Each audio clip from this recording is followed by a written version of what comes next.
Hey, Jason here from Simply Swider. If your Whirlpool oven is showing error codes, don't panic. I'll walk you through diagnosing and fixing the most common F codes. The good news, about 60% of these repairs are DIY friendly and can save you hundreds in service calls. Important safety note, always disconnect power at the breaker before starting any repair work. Before we get started, if you run into any questions, jump into our Facebook group. Links in the description. We got thousands of people helping each other fix their appliances, and I pop in there daily to help out.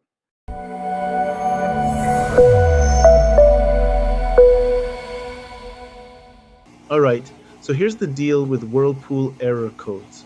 They're actually trying to help you out by telling you exactly what's wrong. I'm going to show you the most common problems, starting with the simple fixes that'll save you a service call, then work our way up to the more involved repairs. Trust me, about 60% of these calls I get can be fixed with a simple reset or basic part swap.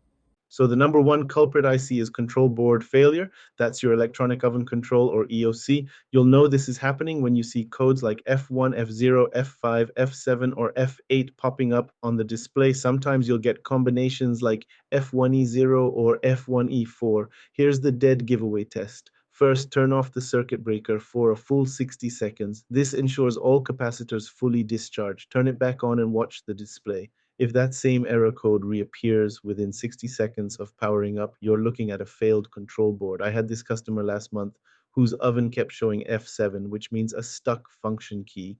Turned out the whole control board was fried from a power surge. Here's what you do: flip your circuit breaker off for a full minute, then turn it back on. If that error code shows up again within 60 seconds, you're looking at replacing the control board. Now, here's the thing: some keypads are built right into the control board, so you might need the whole assembly. The temperature sensor, that little RTD probe in your oven, goes bad way more often than you'd think. When this thing fails, you'll see F3 codes for an open circuit or F4 for a short. Four-digit versions like F3E0 or F3E1 tell you the sensor circuit is toast. The oven might overheat and throw F3E2 or F3E3 codes. Here's how to test it. First, disconnect power at the breaker.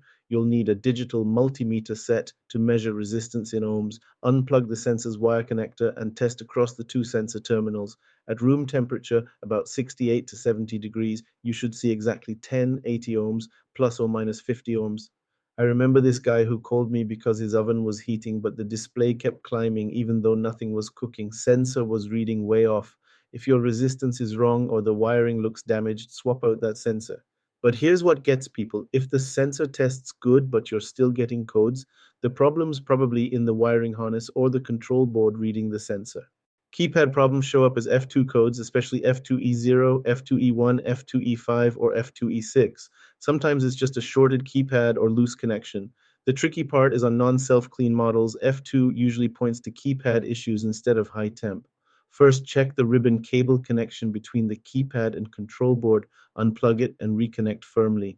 Next, press and hold the cancel button for 3 seconds, then wait a full 60 seconds. If the F2 error code returns within this time window, the keypad has failed and needs replacement. Now, here's the kicker. A lot of these newer models have the keypad built into the control board as one unit. So if your keypad goes bad, you're replacing the whole expensive control board assembly.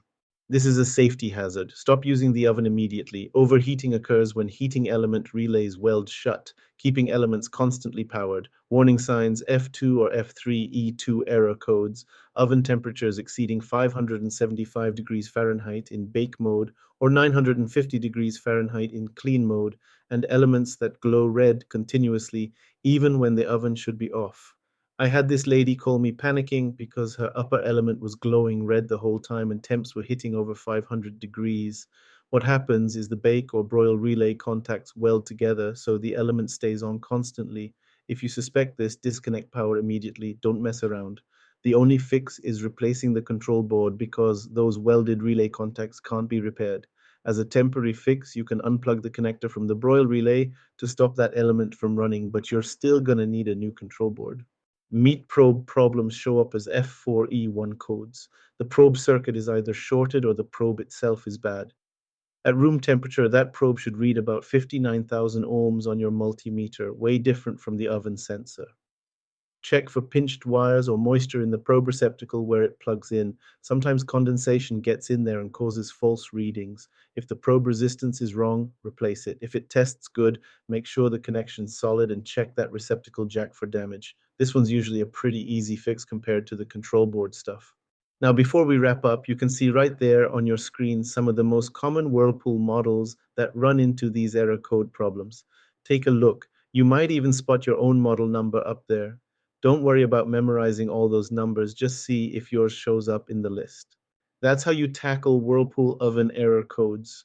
Start with a simple power reset, flip that breaker off for a full minute. If the codes come back, work through the problems we covered, starting with the cheapest fixes like sensors before moving to expensive control boards. Remember, always disconnect power before doing any work. If you guys know someone who's having appliance troubles, please send them the link to this video or a link to my channel where I have tons of other videos showing how to fix pretty common issues with appliances, sometimes for free or as little cost as possible. It sure beats having a repairman come out and spending several hundred for them to fix it when it could be something so simple.